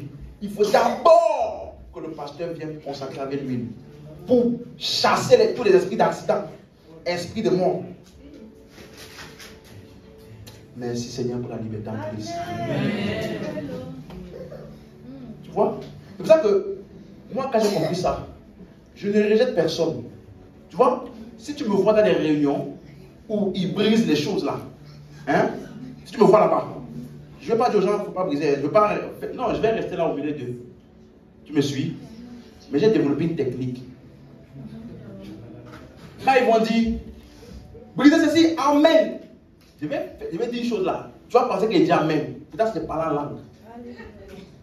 Shamana. Le brise l'esprit. Tu vas penser que je suis en train de dire amen. Mais je suis en train de parler la langue. Parce que par la langue là, lui au moins il est neutre. Est-ce que tu es avec moi? Donc, parce que, tu vois, dans une des anciennes églises où je suis passé, là-bas j'ai failli devenir pasteur. Et là-bas, quand tu veux devenir pasteur, on te dit que tu dois faire un peu de pauvreté. C'est-à-dire que tu décides, mais que tu n'auras rien. Dans toute ta vie, tu es un j'allais dire vagabond, mais je ne sais pas vagabond, c'est... Non, c'est pas ça. Tu n'as rien quoi. On avait dit du jour au lendemain comme ça, on peut être sorti de là où tu es. On a dit, la maison que tu habites, ça appartient à l'église. La voiture, ça appartient à l'église. Donc, ils peuvent te changer d'endroit. Toi, tu n'arrives, tu fais un vœu. Donc, à l'époque, j'avais déjà un certain niveau de connaissance. Pas total. Donc, j'avais déjà préparé le jour où ils vont me dire ça là. Je vais parler en anglais. Vous faites de pauvreté, Ramachanda. Je fais le vœu de Ribakaba. Je ne vais pas faire. Tu m'as suivi? Parce que qui a dit que pour servir Dieu, il faut être pauvre? Qui a dit ça? Les gens qui disent, oh, tu sais, ça ne fait aucune différence que tu aies ton jet privé ou que tu fasses un vol en classe commerciale ou économique. Ça ne fait aucune différence. Frère, il y a différence. Il ne faut pas parler comme ça. Hein. Que tu prennes un vol en première classe ou un vol en classe économique, dans tous les cas, tu arrives. Frère, va d'abord en classe. Première classe là. Après on repart. Moi, j'ai jamais fait première classe. Mais j'ai écouté le pasteur, il parlait. Il disait, la première fois, lui aussi parlait comme ça, il disait, moi aussi parlais comme ça, moi. Mais la première fois que j'ai fait un vol première classe, il a dit, on était sur le point de rater l'avion. Ils nous ont appelés, monsieur. Vous êtes tous, s'il vous plaît, on vous attend pour partir. Et tu dis que c'est la même chose? Toi, économique là, ouais, c'est. Mais si tu as une seconde de retard, monsieur, désolé, prenez le prochain. Débrouillez-vous. Lui, il dit, on l'a appelé. Parce que même dans les trucs de première classe là, j'ai découvert même qu'il y a première classe, il y a business class. C'est-à-dire que première classe là, il y a que peut-être 10. Ils ont le toilette privé. Le siège, c'est comme le matelas, quoi. Et puis il y a le service à volonté. Et toi, tu vas à économique là. On t'essaie un peu là. Et puis tu sais le ventre jusqu'à. On te dit c'est la même chose. Il ne faut pas parler comme ça. Hein. Ce n'est pas la même chose. Tu manges et puis tu vas encore. Monsieur, vous voulez encore? Oui. Quand tu. Première classe là, business class, tu rencontres des gens stratégiques là-bas. Économique là, tu vas gérer les pleurs des bébés. C'est ça que tu vas gérer là-bas. Les pleurs des bébés et la position. Tu vas pas faire le vol. J'ai fait le vol 9 heures. Tellement que je voulais le moins cher là. Un truc qui peut faire 5 heures. J'ai pris le plus moins cher. 11 heures de route avec escale. Quand tu sors, tu sais plus si ce sont les jambes, c'est des bâtons de fer que tu as au pied. Et tu dis c'est la même chose. Donc laissez-moi revenir à l'enseignement. Pourquoi? Tu vois non? Qui dit quand tu pries, croyez que vous l'avez. Ça veut dire que souvent là, il faut aller dans certains endroits avant de prier. Parce que la foi dont tu auras besoin, c'est la même. Tu suis? Est-ce que tu sais que Lazare et Abraham ont tous fini au même endroit? Dans le sein d'Abraham. Lazare était comment? Pauvre. Abraham était comment? Mais en fait, le quoi, ils ont tous fini où? Donc, ça n'influe en rien. Quelqu'un avec moi, ça n'influe en rien le fait, parce que quelqu'un disait, il est écrit, nu, je suis sorti du ventre de ma mère, et nu, je retournerai dans le sein de ma mère. Lui, ça s'adresse aux riches et aux pauvres. Hein? Mais il n'a pas dit, nu, je suis sorti du ventre de ma mère, nu, j'ai vécu sur la terre, et nu, non. Quelqu'un comprend maintenant? Donc, frère, tout ce que je t'explique là, c'est juste pour dire, rien n'appartient au diable. C'est juste pour dire ça. Il ne faut pas stigmatiser des choses, ça là, c'est pour les diables. Rien n'appartient au diable. C'est pour ça que j'ai expliqué ça, c'est pas pour inspirer la cupidité pour que tu commences maintenant à devenir cupide ou la convoitise. Amen. Donc il n'y a rien qui appartient au diable. Le diable lui-même, la richesse, c'est des choses. Amen. Donc Dieu a fixé les choses sur la terre pour qu'elles bénissent les hommes. Donc pourquoi prions-nous? On se rappelle? Parce que la prière nous permet d'exercer notre autorité. Est-ce que c'est clair? Allons dans un concept rapidement pour conclure pour aujourd'hui. Matthieu 6, verset 7.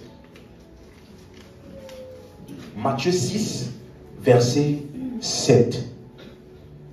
En priant, ne multipliez pas de vaines paroles, comme les païens qui s'imaginent qu'à force de paroles, ils seront exaucés. Verset 8. Ne leur ressemblez pas, car votre Père sait de quoi vous avez besoin avant que vous le lui demandiez. Verset 9. Voici donc, suivez maintenant bien ici, voici donc comment vous devez prier. Notre Père qui est aux cieux, que ton nom soit sanctifié, que ton règne vienne, que ta volonté soit faite sur la terre comme au ciel. Laissez-moi faire une petite parenthèse. Il y a des gens qui pensent que cette partie qui dit que ta volonté soit faite sur la terre comme au ciel. Il y a des versions qui ont mal traduit ça en disant que ta volonté soit faite sur la terre comme elle est faite au ciel. Et donc toi, tu penses que ce texte-là est en train de dire que ta volonté est déjà faite où? Au ciel. Il faut maintenant qu'elle soit faite où? Ce n'est pas vrai, ce n'est pas de ça qu'il parle. Que ta volonté soit faite, tant sur la terre qu'au ciel. Si tu veux que je... Donc sur la terre comme au ciel. En d'autres termes, dans la prière, là, le ciel et la terre sont ensemble. Ce que tu lis ici, elle y est là-bas. Tu comprends maintenant? C'est pour te dire que dans la prière, quand on dit que tu exerces l'autorité, tu demandes que les choses soient faites. Que ça soit fait. Que telle chose soit faite. Donc tu donnes des commandes. Quelqu'un avec moi? C'est ça qui affecte les choses quand tu pries. Tu exiges que les choses soient faites. Et tu parles pour que ça arrive. Dis à ton voisin, sois toujours conscient que quand tu pries, tu exerces l'autorité. Et c'est ça qui fait arriver les choses. Tu vois? Si tu as prié, mais tu n'as rien exigé, tu n'as rien libéré comme instruction, ne t'attends pas à ce que les choses changent. Vous suivez? Il y a des prières qu'on appelle des prières de consécration. Comme ce qu'on a fait tout à l'heure pendant le chant. Je me livre à toi, je veux plus te connaître. Ça là, ça n'a fait d'aucune situation. Hein? Quelqu'un comprend? C'est moi, je m'aligne justement à Dieu. Puisque je sais que mon cœur est la plateforme que Dieu va utiliser pour déposer ses desseins, afin que par moi il puisse trouver expression. Moi étant conscient de ça, par un acte de ma volonté, voilà pourquoi j'entretiens une vie de prière. Parce que je sais que j'ai un libre arbitre, si je peux dire ça comme ça. À tout moment, je peux faire des choix erronés. Donc, garder ma vie de prière, dans ce sens-là, me permet de constamment interagir avec Dieu pour rester au centre de sa volonté dans les choix que je fais, dans les décisions que je vais prendre, et aussi collaborer avec lui pour amener en manifestation les choses qu'il a besoin. Vous voyez un peu? Donc, dans la prière, je reçois de Dieu et je le manifeste en exerçant mon autorité.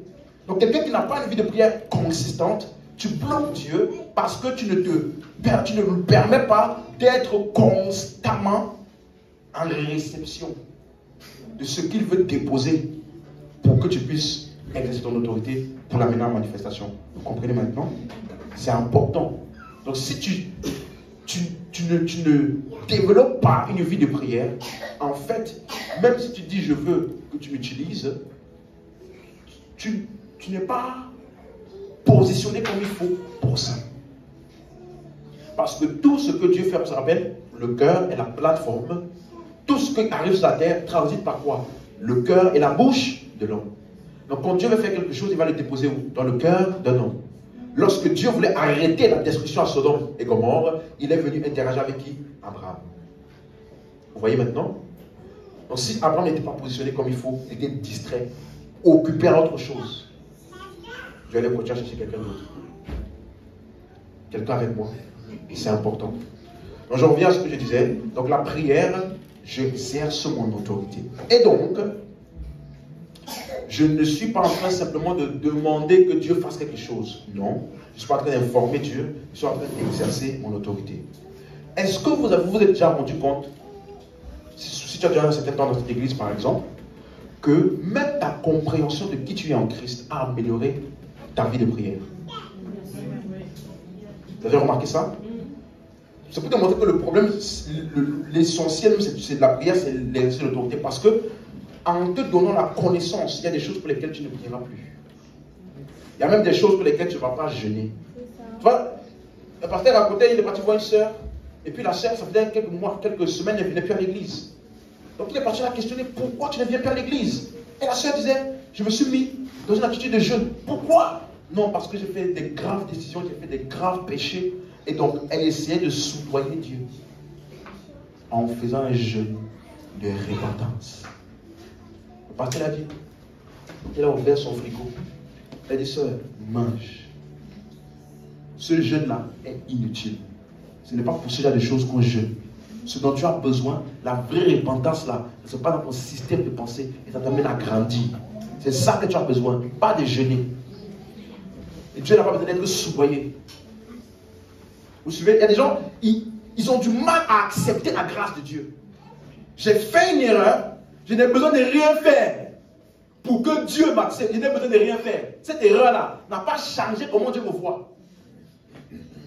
Tellement tu as grandi avec la méritocratie. Je fais ça pour ça. Si je ne fais pas ça, il faut que je fasse une action pour me racheter. Donc du coup, quand on t'enseigne et quand on t'expose à l'évangile, c'est dur. Tu as du mal à accepter que tu n'as pas besoin. Quelqu'un me dit une fois. Donc, je n'ai pas dit, est-ce que je passe simplement même au moins confesser? Je confesse au moins le péché comme ça. Il dit, mais pourquoi? Non, comme ça au moins, je rétablis. Mais tu vas rétablir quoi si ça n'a pas été brisé? Mais je vais quand même, tu vois, ce n'est pas le problème là, c'est ton système de pensée. Tu as grandi dans un environnement où tu as toujours besoin de faire quelque chose pour que les gens t'acceptent. Donc lorsque tu viens maintenant en Christ, on te dit, Dieu t'a pardonné. Même les péchés que tu n'as pas encore commis sont déjà pardonnés. C'est dur pour cet homme. Mais c'est la grâce de Dieu. Alléluia. Amen. Donc quand nous prions, nous exerçons l'autorité. C'est pour ça que dans cette série, par la suite, on va voir aussi la différence qu'il y a eu entre comment les gens priaient avant la croix et comment les gens priaient après la résurrection. Vous savez que même les disciples de Jésus, ils ont prié différemment avant la croix et après la croix. Parce qu'après la croix, le Saint-Esprit est venu et il nous amènera dans toute la vérité. Donc, même ta vie de prière change en fonction du niveau de connaissance que tu as. Vous vous rappelez, j'avais expliqué ça ici, que la connaissance affecte l'utilisation de l'autorité. On se rappelle? On dit, s'ils avaient su ou connu, ils n'auraient pas crucifié le Seigneur de gloire. Donc, s'ils avaient su, ils avaient la connaissance, ils auraient utilisé leur autorité différemment. Quelqu'un comprend? Donc, la connaissance affecte donc l'autorité et affecte la prière. Concernant maintenant l'autorité, Genèse 1, verset 26, c'est le texte qu'on connaît. Puis Dieu dit, faisons l'homme à notre image, selon notre ressemblance, qu'il domine sur les poissons de la mer, sur les oiseaux du ciel, sur le bétail, sur toute la terre. Donc le plan de Dieu était que l'homme domine sur toute la terre. On se rappelle de ça? Et donc voilà pourquoi David, dans le psaume 8, à partir du verset 4, il a donné, l'a redonné ou récité la même chose. Psaume 8, verset 4. Quand je contemple les cieux, ouvrage de tes mains, la lune et les étoiles que tu as créées. Verset 5. Qu'est-ce que l'homme? Tu sais, il y a des questionnements. Souvent là, je peux rester comme ça là, 1 heure. Et puis je cogite. Qu'est-ce que l'homme? Ça veut dire, tout le plan de Dieu a été centralisé auprès d'un être, l'homme. Tu vois, c'est ce genre de compréhension qui te fait élever la voix en reconnaissance. Ça veut dire, il est puissant et souverain. Mais dans sa toute souveraineté, a décidé de tout confier sous l'homme. Est-ce qu'on m'avait prié pour ça? Non. Est-ce qu'on m'avait demandé? Non. C'est dans sa bonté. Tu vois? L'homme a été créé parce que Dieu cherchait un moyen d'être visible. Dieu cherchait un moyen d'être connu, d'être interagissable. Faisons l'homme à notre image. Ça veut dire que l'homme est devenu la visibilité de Dieu. Quelqu'un avec moi? C'est ça que tu as à cœur.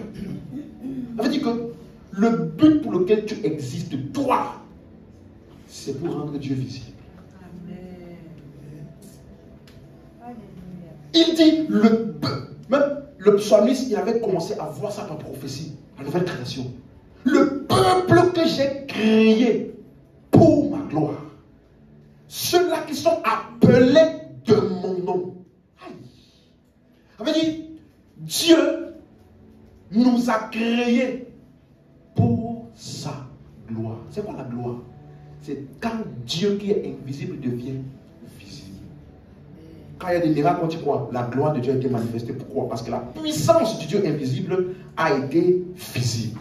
Quand il y a un homme qui manifeste le caractère de Dieu, Jésus dit, si vous portez du fruit, en parlant de l'amour, c'est ainsi que le Père est glorifié dans le Fils. Donc, quand tu manifestes l'amour, vous êtes comme votre Père. Vous voyez, non?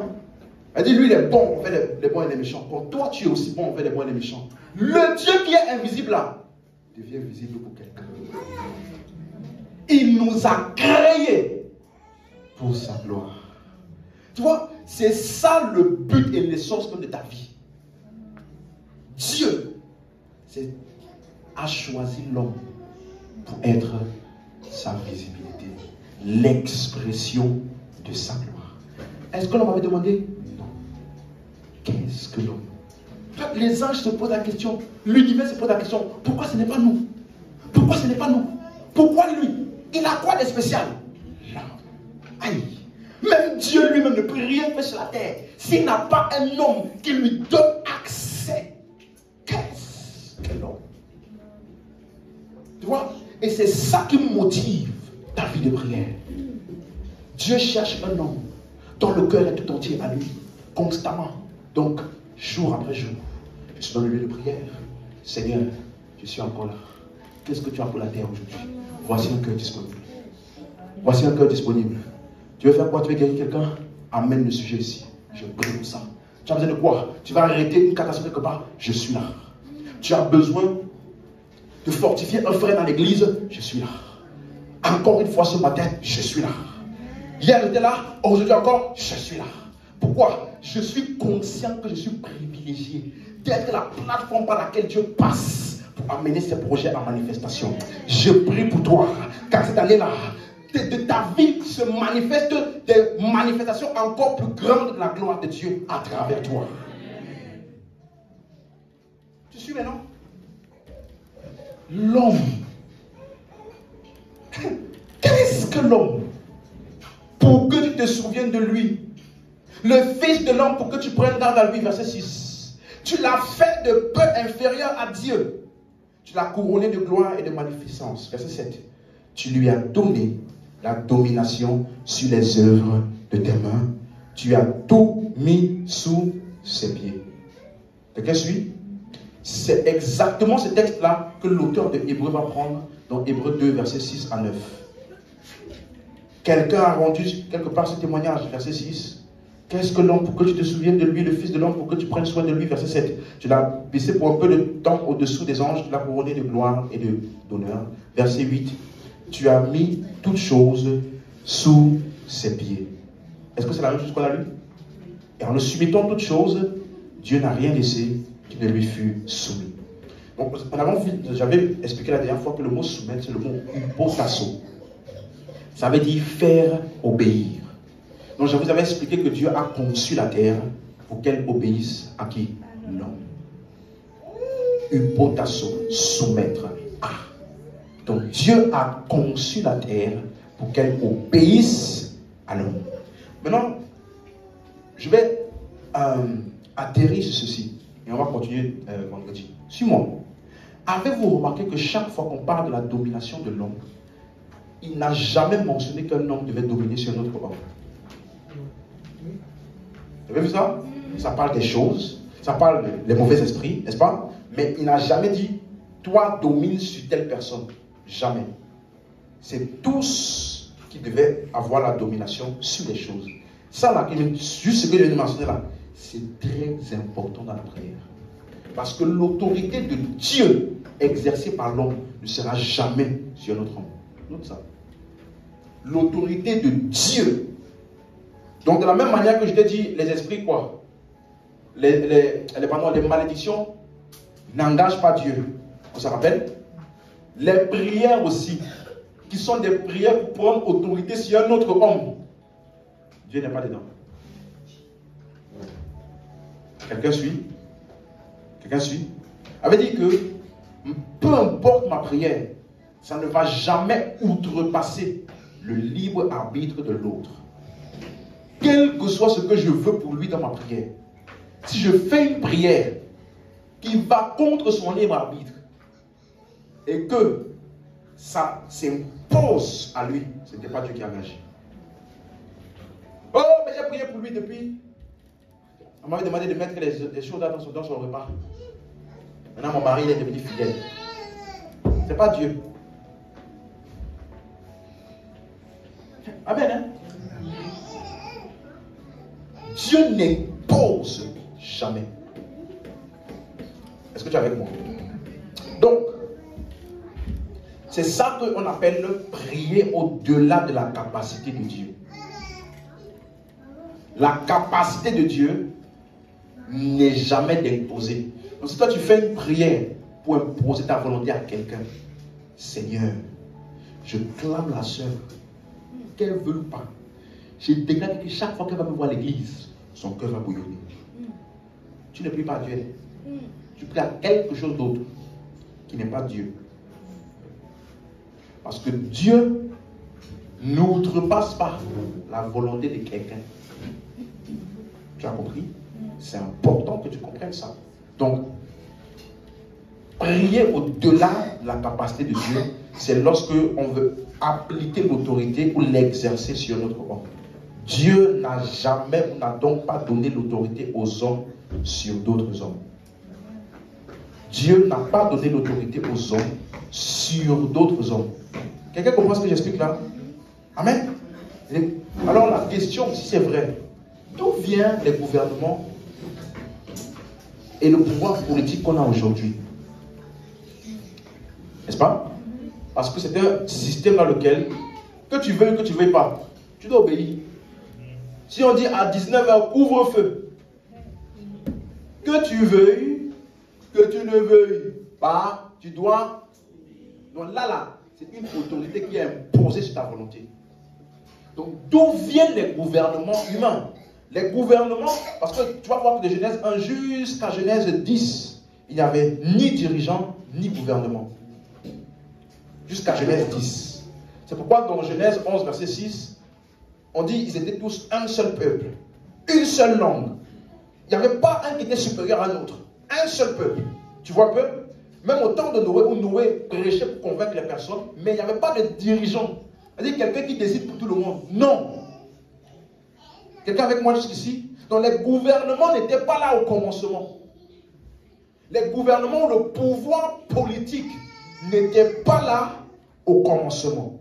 Donc les gouvernements des hommes sur la terre ont commencé à l'époque de Péleg. P-E-L-E-G. Péleg. On va lire ça dans Genèse 10. C'est à partir de ce moment-là que l'homme a commencé à régner sur l'homme. À régner sur l'homme. Amen. On a la ligne? C'est bon? Péleg. P-E-L-E. On va P-E-L-E-G. Ouvrons Genèse 10, verset 25. Et il y a une chronologie que je vais vous expliquer dans Genèse 10 et Genèse 11 qui peut prêter à confusion si on ne fait pas attention. Genèse 10, verset 25. Et il naquit à Héber 2 fils. Le nom de l'un était Péleg, parce que de son temps, la terre fut partagée. Dans la version anglaise, il dit la terre fut divisée. Et le nom de son frère était Joktan. Ça là, c'était après la tour de Babel. Après l'événement de la tour de Babel. Je sais que l'événement de la tour de Babel est expliqué dans Genèse 11. N'est-ce pas? Mais je vais vous dire qu'il y a une chronologie qui doit être expliquée parce que, en fait, ici, il te dit l'événement qui s'est passé, Et puis dans Genèse 11, il t'explique comment ça s'est passé. Quelle est la chronologie des choses qui sont arrivées pour que l'événement se passe. Vous suivez un peu? Quelqu'un comprend ça? Donc dans Genèse 10, il te dit simplement, la terre fut divisée. Donc avant ça, tous les peuples étaient ensemble, un seul peuple, une nation. Mais c'est à partir de la tour de Babel qu'ils ont départagé les territoires, ils ont départagé les lieux, et maintenant ils ont assigné des responsables qui devaient dominer les uns sur les autres. Quelqu'un comprend? C'est à partir de l'époque de Péleg. Voilà pourquoi, suis-moi maintenant, Genèse 11, verset 16. Tu vas comprendre la chronologie. Genèse 11, verset 16. Rappelez-vous, dans Genèse 10, 25, on a parlé de qui? Péleg, n'est-ce pas? Et que la terre fut divisée ou partagée. Maintenant, regardez Genèse 11, verset 16. Héber, âgé de 34 ans, engendra qui? Vous voyez maintenant? Vous voyez? Donc, dans Genèse 10, il mentionne seulement l'événement. Maintenant, dans Genèse 11, il explique toute la chronologie de comment les choses sont passées pour arriver à cet événement-là. En commençant par la naissance de Péleg. Donc, ça veut dire que jusqu'à Genèse 11, verset 16, la terre était une seule. Et donc, le mot partagé, c'est le mot hébreu palag. P-A-L-A-G. Ça veut dire mettre des frontières. Vous pouvez retrouver ce mot, vous allez lire chez vous, dans 1 Chronique 1, verset 19. Donc, la division de la terre en plusieurs a maintenant émergé ce qu'on appelle les différents gouvernements, les pays, tout ça. Amen. C'est clair pour quelqu'un? Et donc, voilà pourquoi. Regardez ceci. Avez-vous remarqué que Jésus et les apôtres n'arrêtaient pas d'appeler les rois terrestres là les princes de ce monde? Avez-vous déjà remarqué ça? À chaque fois, il dit les princes de ce monde, ou alors de ce siècle, en faisant référence justement aux gens comme Hérode. Il dit, si les princes de ce siècle, les chefs de ce siècle l'auraient su, ils n'auraient pas crucifié. Donc, il les appelle les chefs. Donc, qui dit chef veut dire que tu as une autorité. Donc, il appelle ce genre d'autorité-là quoi? L'autorité de ce siècle ou de ce monde. Pas royaume de Dieu. Pas autorité qui vient de Dieu. Quelqu'un comprend? Pourquoi? Parce qu'au commencement, il n'en était pas ainsi. Et voilà pourquoi le diable aussi, maintenant tu vas comprendre ce que j'avais dit vendredi. Le diable aussi est appelé quoi? Prince de ce monde, les esprits mauvais. Parce qu'ils utilisent quoi? L'autorité, les hommes qui sont en autorité, selon quel modèle? L'autorité de ce monde. Donc ça ne sert à rien de dire il faut que les chrétiens soient là-bas. Non! Le diable utilise une autorité qui force et s'impose. Allez tuer les enfants. Tu vois? Qui te dit que les gardes là étaient heureux de faire ça? Mais ils devaient faire quoi? Appliquer. L'autorité ou les chefs de ce monde. Les princes de ce monde. Donc, l'homme ne devait jamais gouverner sur l'homme. Est-ce que quelqu'un comprend ça? Parce que s'il devait avoir soumission, on va voir ça après, ça devait être dans l'amour et la crainte de Dieu. Mais jamais la domination. Donc ce que les princes de ce monde exercent comme autorité aujourd'hui, on appelle ça l'autorité ou les chefs de ce monde. Ça veut dire que ça ne vient pas de Dieu. Ce n'est pas inspiré par Dieu. Donc Dieu, si tu pries pour les élections, tu perds ton temps. Tu comprends maintenant? Tu pries, Seigneur, envoie-nous un homme qui va amener la paix dans ces pays. Ce système-là ne peut jamais garantir la paix. Jamais. Tu comprends? Parce que c'est une autorité de ce monde. Regarde, dans tout un système, un homme dirige tout un pays. Ah, mais comment dirige-t-il tout un pays? En dirigeant les gens qui sont aussi en dessous de lui. Mais les gens qui sont en dessous de lui aussi dirigent les gens qui sont en dessous d'eux. Donc, si une seule personne dans la chaîne là n'a pas un cœur comme il faut, tout est gâté. Dans nos pays là, il y a des gens de bonne volonté qui envoient de l'aide, n'est-ce pas? Frère, ça arrive en haut. Arrive en haut là, un coup, bah, ça arrive en bas. Bah, arrive en bas, bah. Ce qui arrive en bas là, des fois rien n'arrive en bas. Quelqu'un comprend? Pourquoi? C'est un système qui, ce n'est pas un système qui vient de Dieu.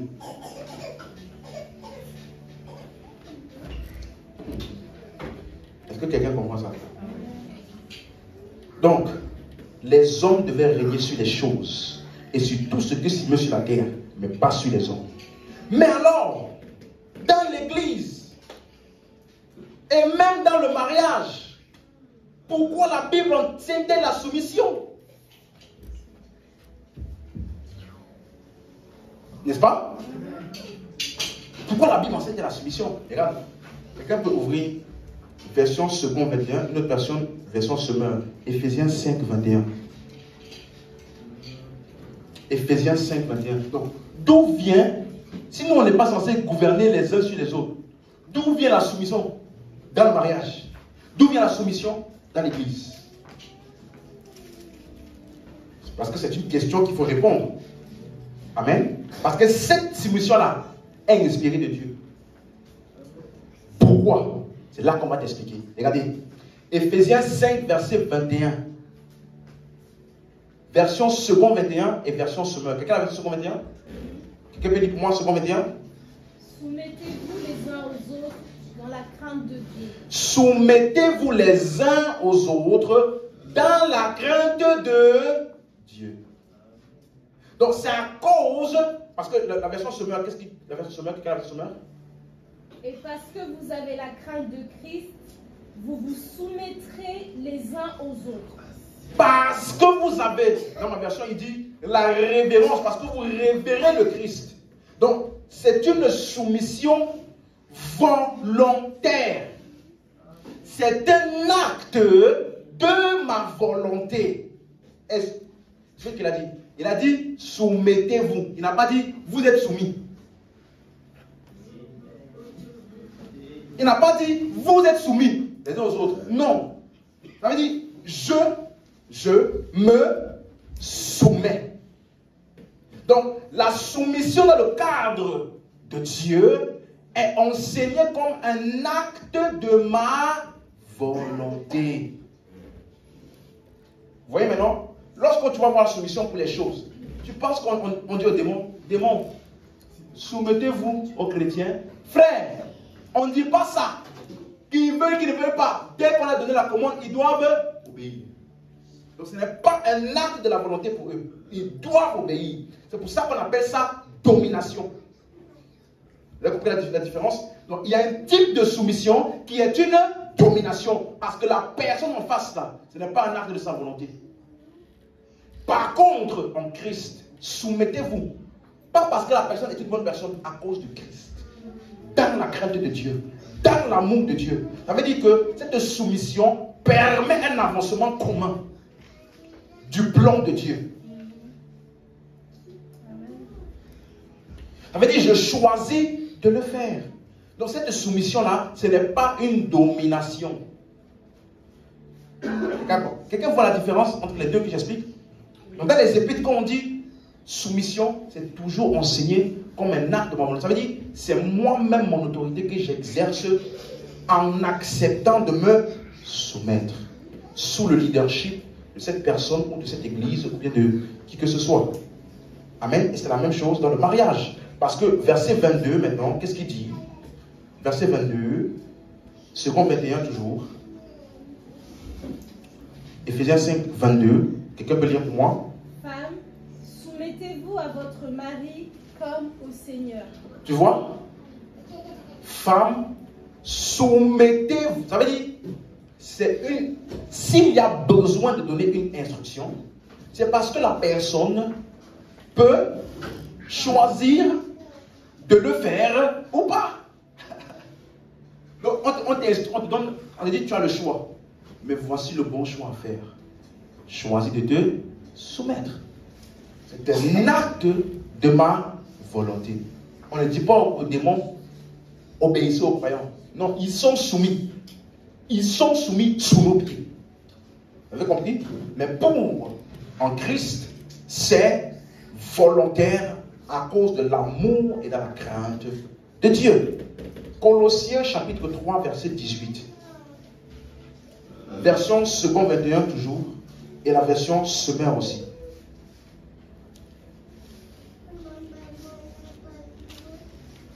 Colossiens 3, 18. Version second 21. Femmes, soumettez-vous à votre mari comme il convient dans le Seigneur. Vous voyez, c'est toujours en rapport dit dans le Seigneur. On n'a pas dit parce que c'est vos maris. Dans le... Regardez la version Semeur. Femmes, soyez soumises chacune à son mari comme il convient à des femmes qui appartiennent au Seigneur. Vous voyez? Donc, je choisis de faire ce choix-là parce que j'appartiens au Seigneur.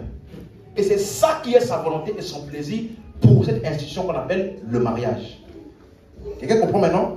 Ça veut dire que si je suis conscient de ma relation et de mon appartenance au Seigneur, dans le mariage, en tant que femme, je serai soumise. C'est un acte de ma volonté. Ce n'est pas quelque chose que je fais de force. Vous suivez maintenant? Voilà pourquoi on avait vu ça dans l'église lorsqu'il y a un frère qui a fait l'un quelque chose contre l'autre. Le frère vient lui parler, il n'écoute pas.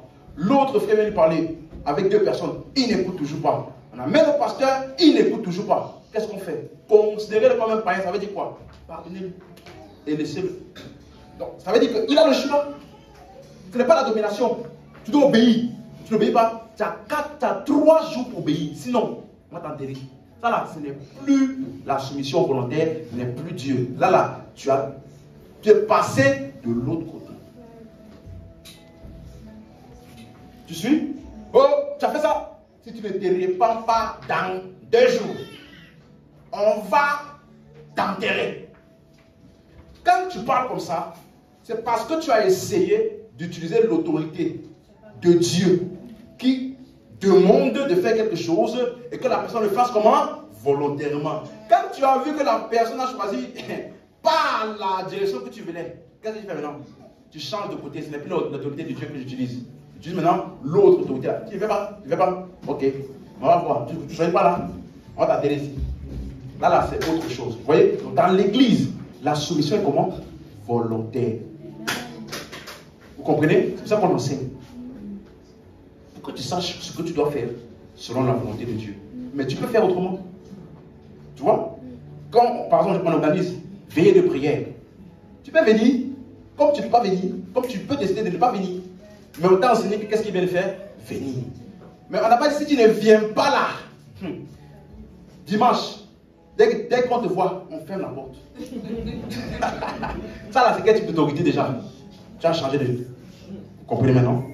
Donc, l'autorité ou la soumission en Christ, elle est volontaire. Dis encore amen. Matthieu 20, verset 20. Alléluia. Matthieu 20, verset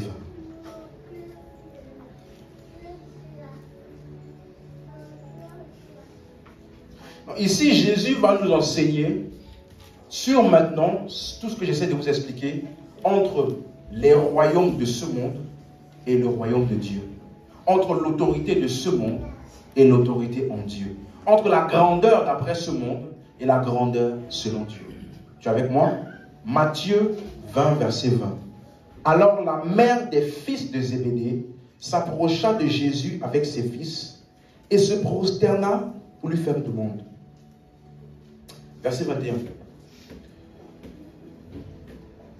Il lui dit, que veux-tu? Et elle dit, ordonne que mes 2 fils que voici soient assis dans ton royaume, l'un à ta droite, l'autre à ta gauche. C'est ça? Dans ton royaume. Qu'est-ce qu'elle demandait? Que dans le royaume, ici il parle de quoi? Le royaume à venir. Ok? Il parle de ce qu'on appelle les récompenses, si vous voulez. Il dit que là-bas, là, il faut que les 2 ci, ils soient à la gauche de Jésus. Ça veut dire, ils soient... Après Jésus, là, c'est eux. ils désiraient la grandeur. Quelqu'un comprend? Elle dit, après Jésus, là, c'est eux. Donc, ça veut dire qu'ils demandaient des positions d'autorité dans le royaume. Ok? Mais regardez ce que dit Jésus a répondu, verset 22. Jésus répondit, vous ne savez ce que vous demandez. Pouvez-vous boire la coupe que je dois boire? Nous le pouvons, dirent-ils. Quelle coupe?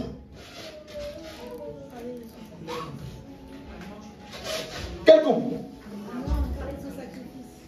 Son sacrifice pour le salut de l'humanité. Donc ça veut dire que, parenthèse, les positions d'autorité que nous avons dans le royaume à venir dépendront de quoi? Quel genre de coupe as-tu bu? Quel genre de sacrifice as-tu consenti pour l'avancement du royaume de Dieu sur la terre? Oui, ne demande pas la grandeur là. Sacrifie-toi pour l'œuvre. Tu comprends? Regardez ce que Jésus a répondu. Verset 23, il a répondu. Il est vrai que vous boirez ma coupe. Mais pour ce qui est d'être assis à ma droite et à ma gauche, cela ne dépend pas de moi. Et ne sera donné qu'à ceux à qui mon Père l'a réservé. Verset 24. Les 10, ayant entendu cela, furent indignés contre les deux frères. J'ai une question. Pourquoi étaient-ils indignés? Elle dit qu'eux-mêmes, ils nous ont dévancés. Pourquoi seraient-ils en colère? Elle dit eux-mêmes désiraient la même chose. Vous suivez? Donc, ça veut dire que dans leur compréhension, ils envisageaient l'autorité comme de la même manière que dans ce monde. Pour eux, dans leur tête, ça veut dire, là-bas dans le royaume, tu es en bas de moi, oh, viens, va me chercher un verre d'eau là-bas. C'est comme ça qu'ils imaginent ça. C'est comme ça que ça les a énervés. Tu comprends maintenant? Elle dit, dans le royaume, ça veut dire que moi je serai ton femme de ménage là-bas dans ta maison. C'est comme ça qu'ils imaginaient. C'est comme ça que ça les a énervés. Mais regardez, Jésus va très vite corriger ça. Verset 25. Alors Jésus les a appelés eux tous. Et il dit, vous savez que les chefs des nations les tyrannisent. Qu'est-ce qu'il appelle les chefs des nations? Dans la version Martin, il dit, vous savez que les princes des nations les maîtrisent. Dans la version second 21, vous savez que les chefs des nations les dominent. Il te donne la caractéristique de comment fonctionne l'autorité de ce monde. Vous savez, version Martin, vous savez que les chefs politiques dominent sur eux. Là, il parlait de quel genre d'autorité? Les chefs politiques. Le pouvoir politique. Et il continue. Et que les grands les asservissent. Version Martin dit et que les grands usent d'autorité sur eux. Donc, dans le royaume de ce monde, les grands utilisent leur autorité sur les petits. Vous voyez? C'est comme ça que dans ce monde, ça fonctionne. Version second 21, les grands, ils les tiennent sous leur pouvoir. Verset 26. Il n'en sera pas de même au milieu de vous. En d'autres termes, le fonctionnement en Christ n'a rien à voir avec le fonctionnement des royaumes de ce monde. Dis avec moi. Il t'explique maintenant comment ça fonctionne chez nous. Mais quiconque veut être grand parmi vous, qu'il soit votre vous voyez? Donc, le plus grand parmi nous est celui qui sert plus les autres, qui est le plus une bénédiction, qui sera le plus disponible pour être une bénédiction pour les autres. Voilà comment la grandeur se définit chez nous. Tandis que dans le monde, la grandeur se définit par celui qui a le plus grand pouvoir pour assujettir le plus grand nombre de personnes.